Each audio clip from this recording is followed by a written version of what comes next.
Okay, this is the Zoom meeting for Physics 231.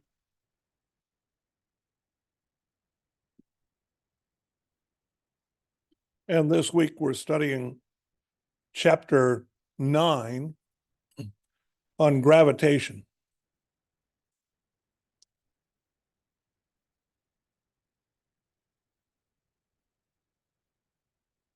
So you should have already read chapter 9. The reading assignment for chapter 9 is due today. Most people have already finished it.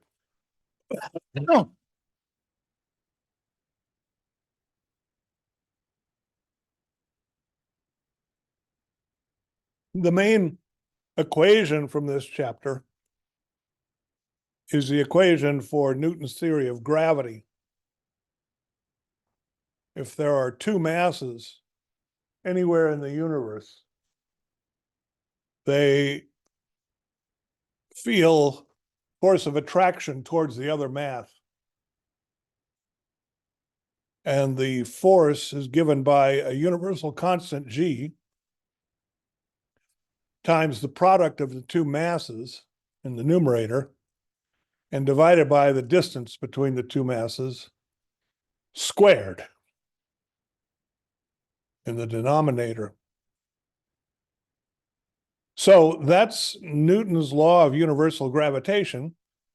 It was discovered by Newton in 1666 and working on it until 1667. He was a very young man at that time. That was a period of time when there was bubonic plague in England, so he had to leave the university where he worked, Cambridge University, and go live on his mother's farm. It wasn't published until many years later. It wasn't published until 1687, 20 years later, in Latin. And that really made Newton famous. They wrote books in Latin in those days, and it wasn't published in England until 1728, the year after he died, in a translation. So this is what made Newton the most famous scientist of his time. So again, if we have two masses, m1 and m2, separated by a distance r, now what do we mean by the distance r? Well, if these masses are spheres, then r is the distance between the centers of the spheres. Each mass experiences a force directed toward the other mass. So m1 experiences a force, the direction is towards m2, the magnitude is F1. m2 at the same time experiences a force, the direction is towards m1, the magnitude is F2. By Newton's third law, the forces are equal but opposite, so F1 and F2 are the same in magnitude, opposite in direction, and this is the formula for that magnitude. G m1 times m2 divided by r squared. Now in 1916, you can see how many years later that was.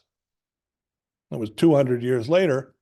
Albert Einstein published the general theory of relativity, which replaced Newton's theory as the best theory of gravity. However, Newton's theory is not obsolete because it's extremely accurate. So, for example, NASA relies on Newton's theory to calculate planetary orbits or satellite orbits, the orbit of the Earth, the orbit of the moon around the Earth, etc. Einstein's theory is only needed for very extreme circumstances like black holes, or for very, very precise astronomical measurements. But for the astronomical measurements needed by NASA, Newton's theory is accurate enough. So this is the main thing you should have written in your notebook. after reading chapter 9. Now, what we'll do today is go over a few problems from the homework assignment. The reading quiz is due tonight. The homework assignment is due Monday night. So we'll see some examples from the homework assignment and how Newton's theory of gravity is used in those problems.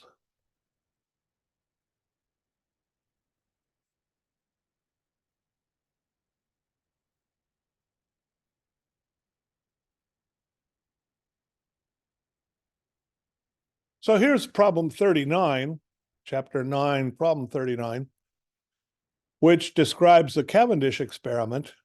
In the Cavendish experiment, lead spheres in the laboratory are placed in such a way that they'll attract each other by gravity. Now, the gravitational force is extremely weak. We tend to think of gravity as being a strong force, but that's because we're experiencing the gravity of the whole Earth. But on a laboratory scale, gravity is actually very weak. So this experiment done by Henry Cavendish in 1800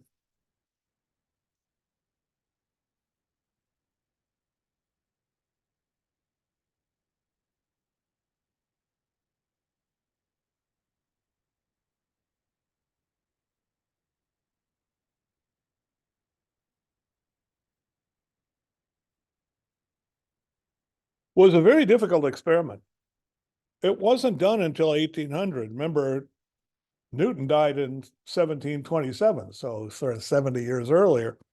So Newton never knew the value of the Newton's gravitational constant. It was first measured by Henry Cavendish. He had a very fine balance called a torsion balance, where he had a rigid rod, and at the two ends of the rod, a lead sphere. And that was placed next to, and that's free to rotate about this filament from which it's suspended. And he could observe the angular acceleration, alpha.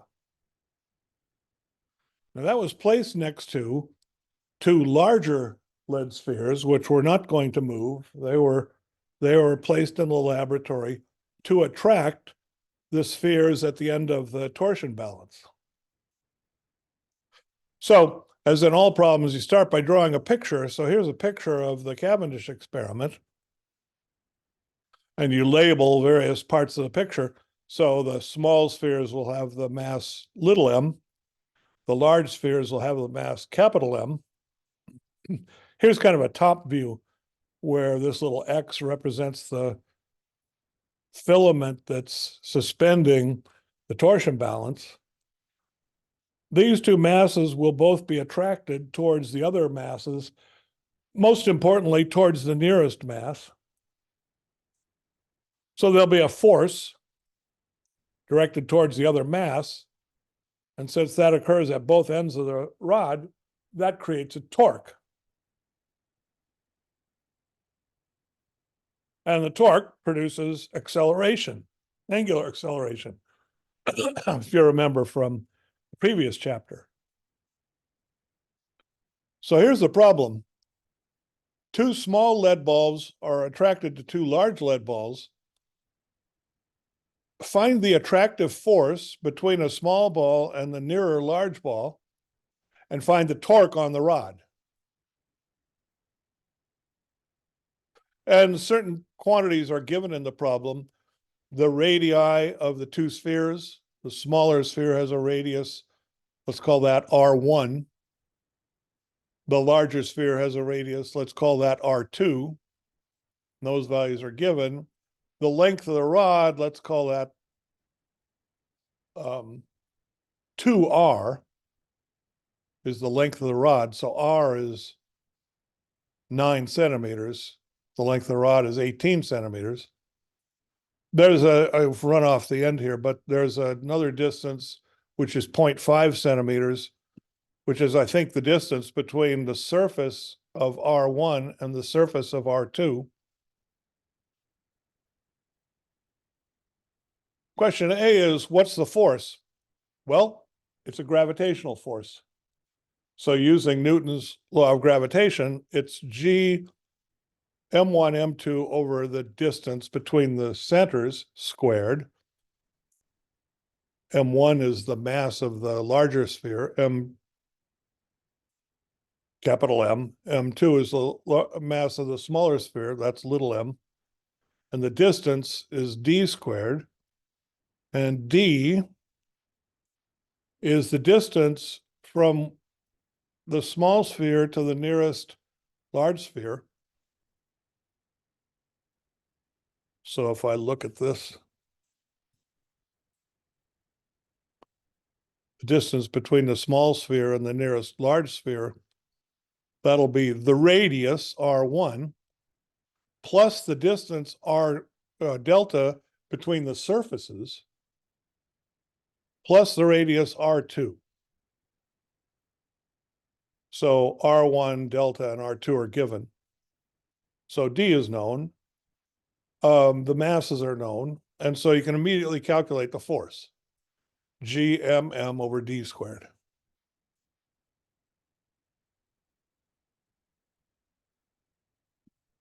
Now that'll be extremely small because Newton's gravitational constant measured in this kind of experiment is extremely small. It's only 6.67 times 10 to the minus 11 in standard laboratory units. 11 powers of 10 less than 0. 0.000000000000667. So, it's a very small force on a laboratory scale.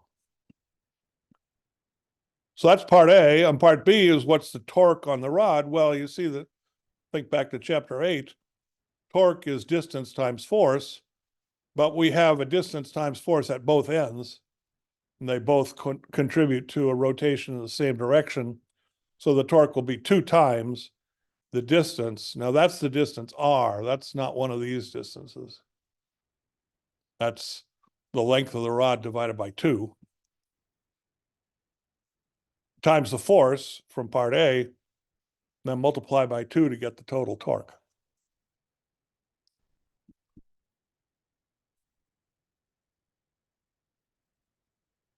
All right, so there's just a problem which involves using directly Newton's law of gravitation. And Cavendish would, by a very delicate experiment, would be able to observe the small acceleration, angular acceleration, and from the torque, relate the acceleration of the torque. Everything is known except G, and so that's how he determined G. Here's a problem which involves gravity, but it's not the direct gravitational force. It's motion in the solar system. Concerns what's called a Hohmann ellipse. A Hohmann ellipse is the trajectory for a spacecraft to go from one planet to another. It's the trajectory which requires the least energy. So when NASA sends a spacecraft from Earth to Mars, it can't put too much fuel on the spacecraft. That would not be feasible. So it has a limited amount of fuel that it can use. And so it has to get from Earth to Mars with this small amount of energy. And this German scientist, Walter Hohmann, in 1925, before there were any rockets, worked out the theory of how you would most efficiently travel from one planet to another. And the answer is, you put the spacecraft on an elliptical orbit, that is a solar system orbit, that starts at the Earth and ends up at Mars. So the perihelion of the ellipse would be the distance from the sun to the Earth. And the aphelion of the ellipse would be the distance from the sun to Mars. And you shoot the rocket at the Earth, then you turn off the rocket. You shoot the rocket at the Earth and then you turn off the rocket. But you've given the spacecraft enough energy that it will now travel around just under the influence of the sun on an elliptical orbit, a Keplerian orbit, and you've given it just enough energy so that it will travel out to the radius of the orbit of Mars. Then, of course, you have to turn on retro rockets so that it'll stop at Mars. If you don't stop it at Mars, it'll just go past Mars and go back around to the Earth. So the ellipse is a complete orbit. You want to travel around half of that orbit. So we start by drawing a picture. Well, here's a picture of the Hohmann transfer orbit. And we label the picture. R1 is the perihelion, R2 is the aphelion. R1 is the distance from the sun to the Earth. I can write that as 1 astronomical unit. So when dealing with motion in the solar system, it doesn't really make sense to talk about distances in meters because the number of meters will be so large. It's better to use a different distance unit like the astronomical unit. 1 astronomical unit is by definition the distance from the sun to the Earth. R2 is the aphelion. That's the distance from the sun to Mars. Mars is a little farther from the sun than the Earth. The radius of its orbit is 1.52 astronomical units. It's about 1.5 times farther from the sun than the Earth. Now, the satellite will travel on an ellipse, or at least a portion of ellipse. And how are the perihelion and aphelion related to the size of the ellipse? Well, the semi-major axis of the ellipse is 1/2 R1 plus R2. The major axis of the ellipse is the large diameter of the ellipse, which will be the distance from Earth to Mars when Mars is at the right place, exactly opposite the sun. That's where the satellite will intersect Mars. So that large diameter of the ellipse will just be R1 plus R2. The semi-major axis is 1/2 of that. That's called A. So A is 1/2 R1 plus R2. And now Kepler's third law says the period squared divided by the semi-major axis cubed is a constant, meaning it's the same for any solar system satellite. It's the same for the Earth. It's the same for the Mars. It's the same for Saturn, any other planet. It's the same for this little spaceship, which is moving around the sun, in orbit around the sun. So P squared over A cubed is the same for all the planets and for this satellite on the transfer orbit. Now we know the value of P squared over A cubed. It's equal to 1. If you use the appropriate units, if you use the unit of astronomical units for the length unit, and you use the year for the time unit, those are appropriate sized units of measurement for the solar system. And you consider P squared over A cubed for the Earth, P squared over A cubed for the Earth, well, the time is 1 year, so is 1 year squared in the numerator. The distance, or the semi-major axis of the Earth's orbit, is 1. That's 1 AU by definition. So in the denominator here, I have 1 AU cubed. So you see I have 1 over 1. That's 1 if I use the right units. It's 1 when I use years for time unit and astronomical units for length units. So now I just have to apply the equation p squared over a cubed is equal to 1 to the Hohmann ellipse.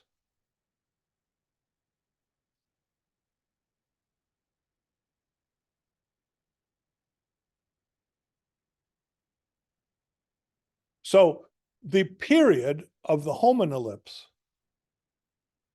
will be 1. The time unit will be years, so it'll be 1 year.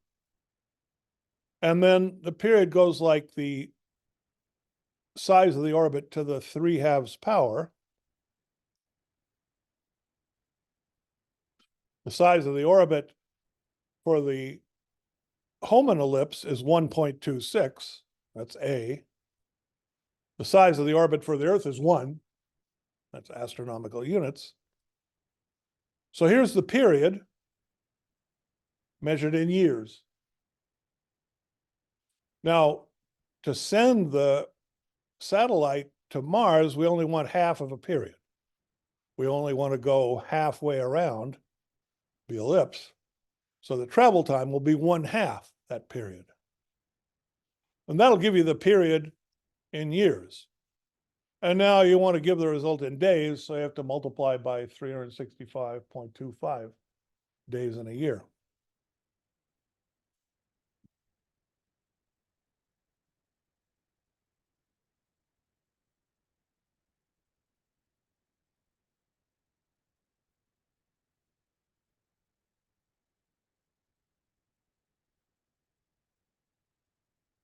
Here's another problem from the homework assignment for Monday. Concerns a satellite in orbit around the Earth. So an artificial satellite, the kind of satellite that NASA might put in orbit around the Earth. And we'll assume that it's a circular orbit, and we'll assume that it's 1,000 kilometers above the surface of the Earth. So this is problem 77 in the textbook. Satellite in a circular orbit 1,000 kilometers above Earth's surface has a total mechanical energy E, and that's given. E is minus 1.1 gigajoules. Giga is 10 to the 9th. So that's its energy. And you're supposed to calculate 3 things: kinetic energy and mass and speed. It's in a circular orbit, so it has a constant speed. So you have to get A is the kinetic energy, B is that'll be a constant as it goes around with a constant speed. B is the mass. Actually, you need the mass in order to calculate the kinetic energy, so you probably ought to do part B first. And C is the speed. Well, actually, you need the speed to calculate the kinetic energy also. So you have to have a different formula to calculate the speed. So we always start by drawing a picture. Here's a picture. The Earth is blue. Everybody knows the Earth is blue because you've seen pictures of the Earth from the moon, let's say. Here's a satellite. Now the radius of the Earth is 6,371 kilometers. So we'll call that R sub E. The height of the satellite above the Earth is 1,000 kilometers. So the radius of the satellite's orbit, let's call that R, little r, is 7,371.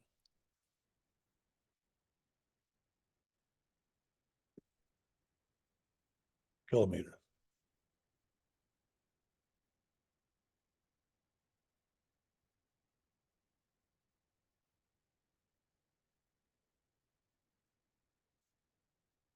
All right, so there's the picture.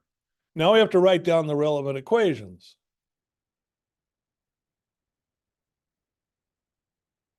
Well, we have to analyze the motion of the satellite. That'll obey Newton's second law. The mass times the acceleration is equal to the force. The acceleration of an object moving in a circle is v squared over r. So we know mv squared over r, that's the mass times acceleration of the satellite as it orbits the Earth. And now we have to set that equal to the force.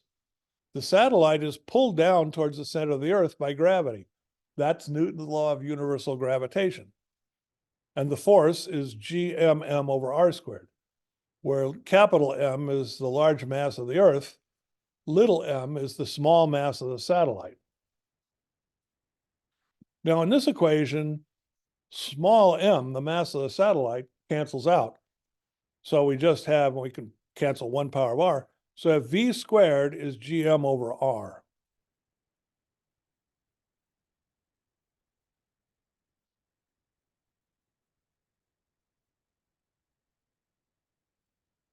And we know the value of g times m. G times m is the acceleration, well, let's put it this way. The acceleration on the surface of the Earth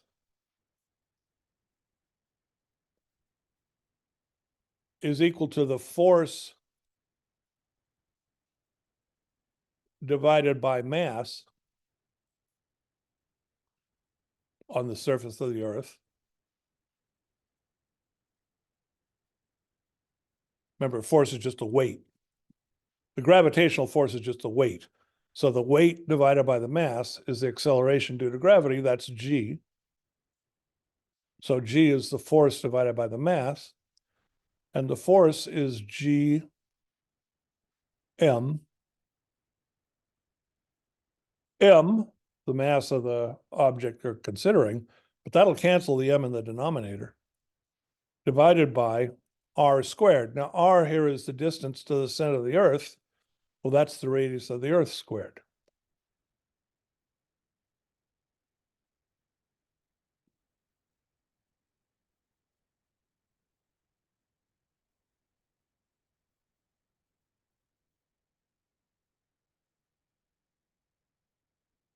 So gm is little g r squared. We already know r, that's 6,371 kilometers. G we know, that's 9.81 meters per second squared. So gm we know. R we know, it's 7,371 kilometers. So I can calculate this quantity. That's v squared. That answers question number C.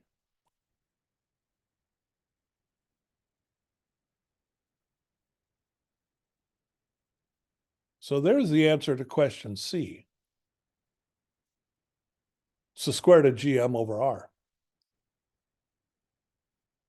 All right, now we haven't used one piece of information that we're given. We haven't used the value of E, the electric, sorry, not the electric, but the energy, the mechanical energy of the satellite in its orbit. Now, on the one hand, well, I can write that E is 1/2 mv squared minus gmm over r, kinetic energy plus potential energy. Kinetic energy is constant because the speed is constant. Potential energy just depends on the distance from the center. Since this is a circular orbit, that's a constant. Or you can also look up in the textbook a way to express the energy in terms of just the radius of a circular orbit, or even of an elliptical orbit. The energy of an elliptical orbit is minus gmm over 2 times the semi-major axis. For a circular orbit, the semi-major axis is just the radius. So E is minus gmm over 2r. And I can use that to calculate m, because E is given. So the only unknown here is m. And then finally, given B and C, I can calculate the kinetic energy, 1/2 mv squared.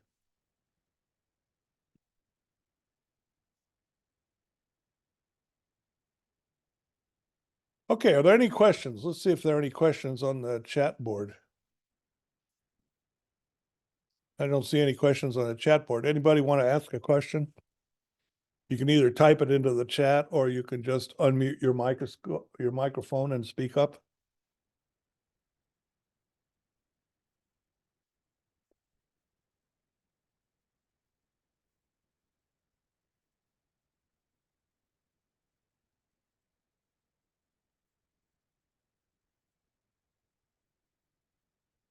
Okay, then here's one more problem, or actually two more problems.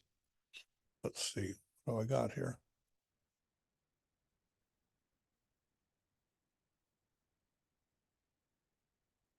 I did this one, I did this one.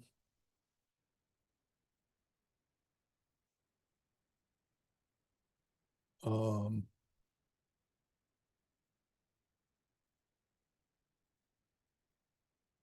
that was a Hohmann ellipse. I did that one. That's a satellite. So here are a couple more problems. Here's problem 950.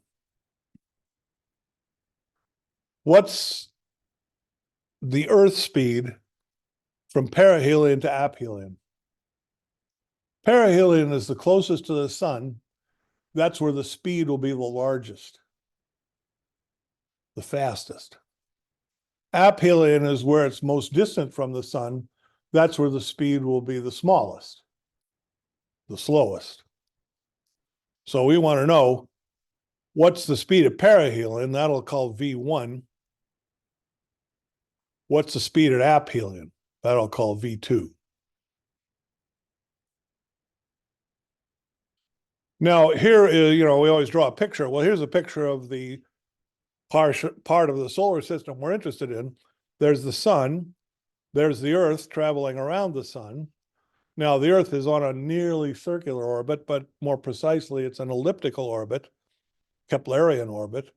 So it's on an ellipse. And the short diameter of the ellipse is the perihelion. We'll call that R1. So 1 is perihelion. And the long radius of the ellipse is the aphelion. So I'll call that R2. At R1, the Earth is traveling in this direction, let's say. Let's say the Earth is going around. Let's say the Earth is going around counterclockwise.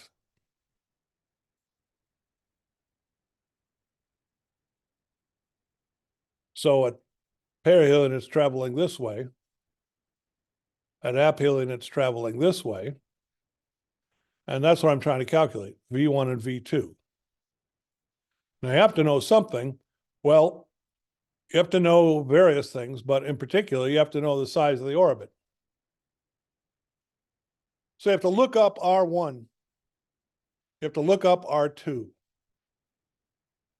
If you look up R1, let's say, and you could do a Google search, what's the perihelion of the Earth? It's 1.47098 times 10 to the 11th meters. R2 is slightly larger.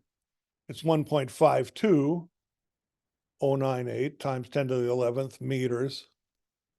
I could calculate the average distance from the Earth to the sun. That's called the semi-major axis. That's 1/2 of R1 plus R2. This is about 1.5, is about 1.5. So the average would be about 1.5.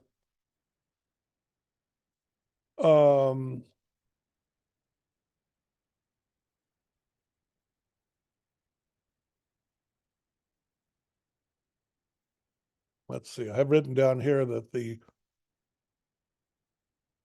semi-major axis is 1.99. No, that's not right. So there's a mistake here. I don't really need this quantity, but anyway, this isn't right.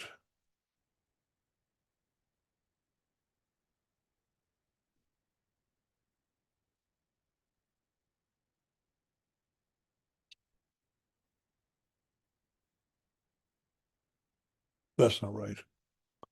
I don't need it anyway, but R1 plus R2 would be about 1.5. That would be about plus 1.5. So that's going to be about 1.5 divided by 2 is going to be 0.75 times 10 to the 11th. So I don't know how I got that number, but that number's wrong. Oh, that's probably, that number is just all wrong. So don't pay attention to that number. Anyway, I don't need it. Now, On this orbit, there are two constants of the motion. The energy is a constant of the motion, and the angular momentum is a constant of the motion. Now, the energy at this point is kinetic energy, 1/2 mv1 squared, plus potential energy, minus gmm over r1. So this is the energy at perihelion.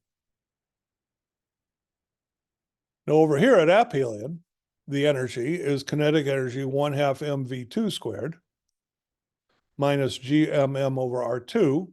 So that's kinetic energy and potential energy at aphelion. Well, those two energies are equal. That's conservation of energy, because the only force here is a conservative force of gravity. So that's an equation that relates V1 and V2.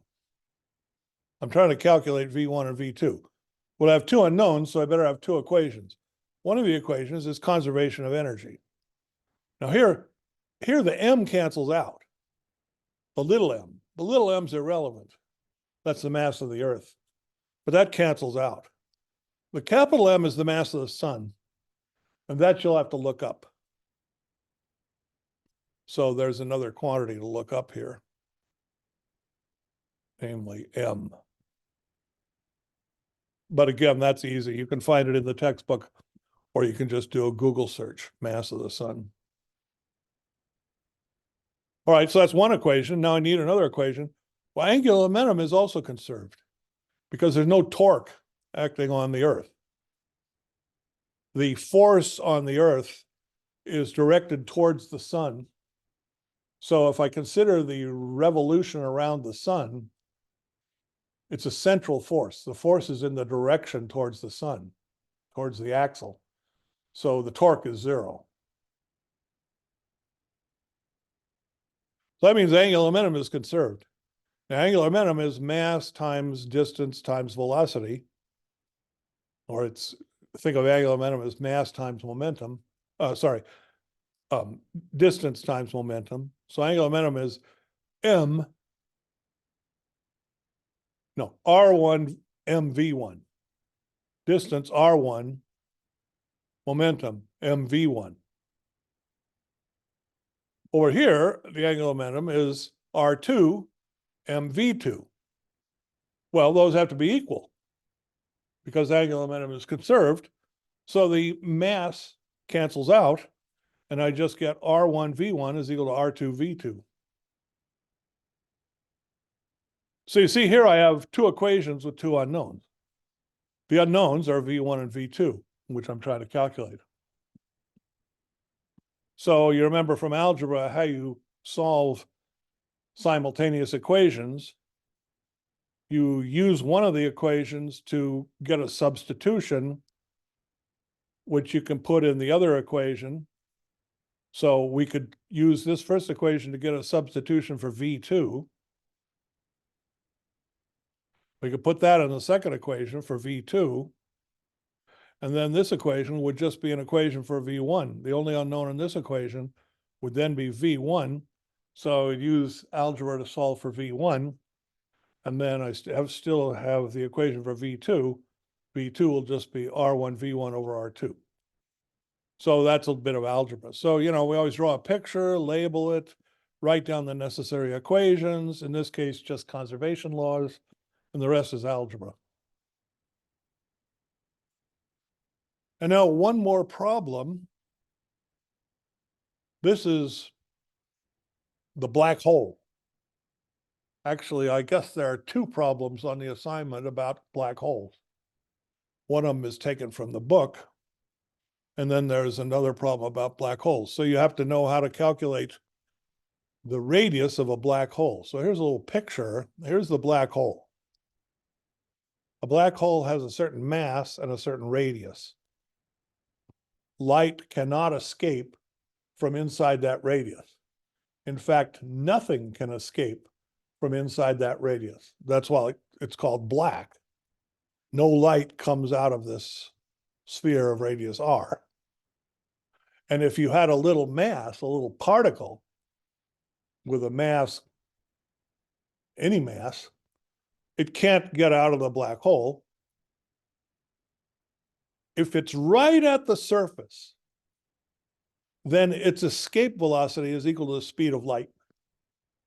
Now, in theory, well, in relativity, a particle cannot travel faster than the speed of light. So if its escape velocity is larger than the speed of light, like inside the radius, it cannot escape because nothing can travel faster than the speed of light. So we can say, I guess it says in the problem, the escape velocity for any mass at the radius of the black hole is equal to the speed of light.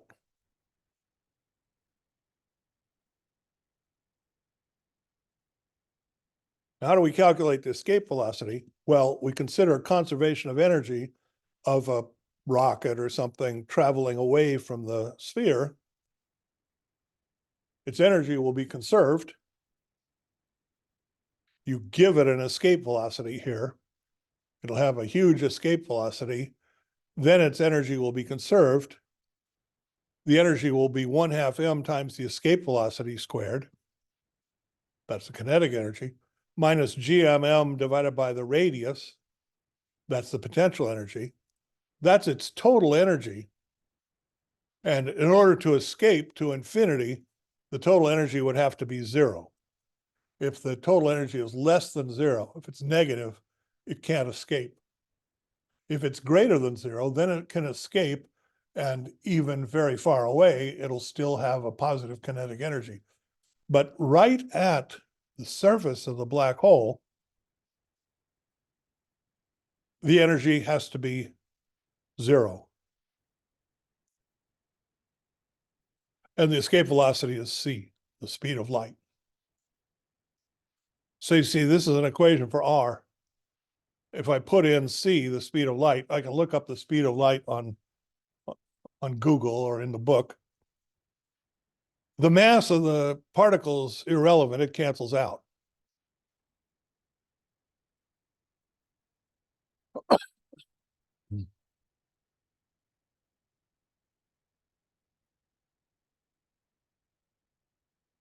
If the mass of the black hole is known, then the unknown in this equation is r. So now you calculate r. And just a little bit of one line of algebra from this equation, substitute c for v escape.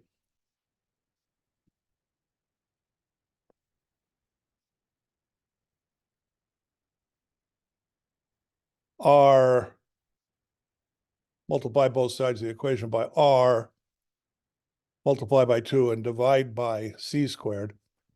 So r is 2 gm over c squared.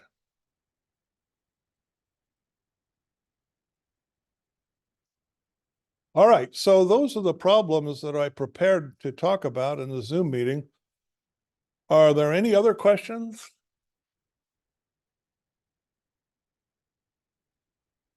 You can just put it on the chat, or you can unmute your microphone and speak up.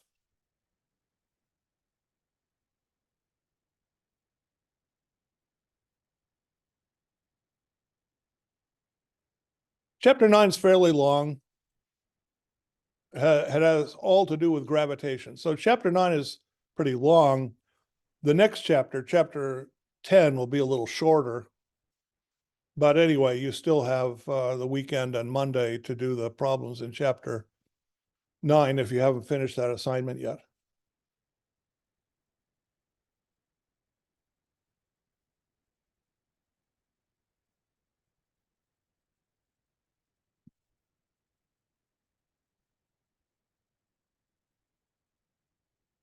All right, so don't forget to take notes when you're reading the chapter. Look in the summary page to figure out what you should write down in your notebook.